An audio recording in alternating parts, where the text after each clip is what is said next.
So we are here with John and Crystal today talking about what we have as programs. So we have a couple of programs to be able to help you guys. So we have your first time buyer programs. I know that you are with the police force, you said? Right, the sheriff's department. So we have what it's called the GSFA loan that will help you. It's a grant. So after you living in the home for 3 years, the grant is forgiven. So that's one of our best options for you to be able to get into them. And how much is the grant? So it gives you 5% of the down payment. So it will help you with your down payment. Then we just have to help you, get you some closing costs, or you would have to come in with your closing costs. Yeah. Now, and this might be a little bit like a future question, but is that something that you can reuse? Let's say you buy your first house and a couple years later you want to buy another one.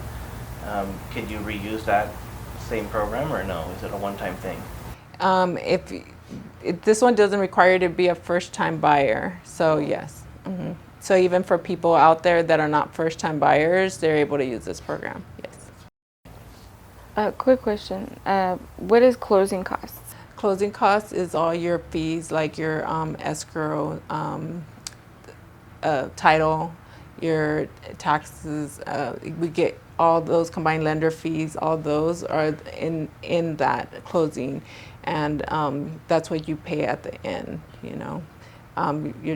So that's all combined at the end. So that's what you have to come in with. There is another program called CalFHA that does help you pay that one. But with that loan, you have to pay it back when you refi or sell. So just depending on what you guys want, we could qualify you for either or. Yeah. Okay. I was in the Marines. Does that qualify for anything, being in the Marines? Yes, so we have a VA loan, and also CalFHA has a VA loan. They help you also with the down and closing. Or if not, we could just do a regular VA loan with you. Are you able to combine some of the programs, or is it just you pick one or the other and that's it? So you're able to combine all the CalFHA with your VA loan. Okay. Is there a number of loans that we can qualify for, or it's just like if we can qualify for like 5 different loans? Just saying.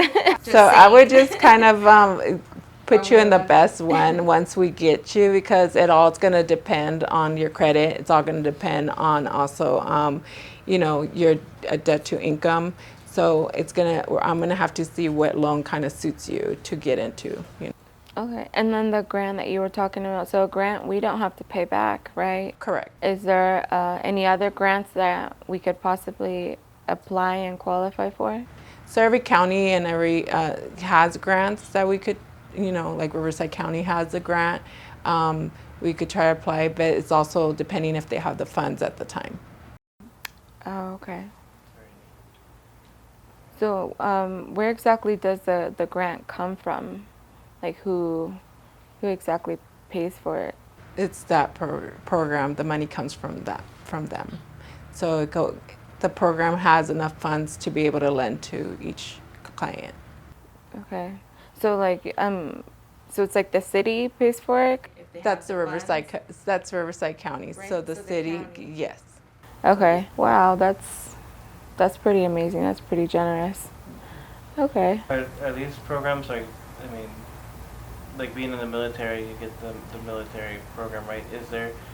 Are they harder to qualify for, or is it just like, hey, you were in the service, here's your loan, or here's your program?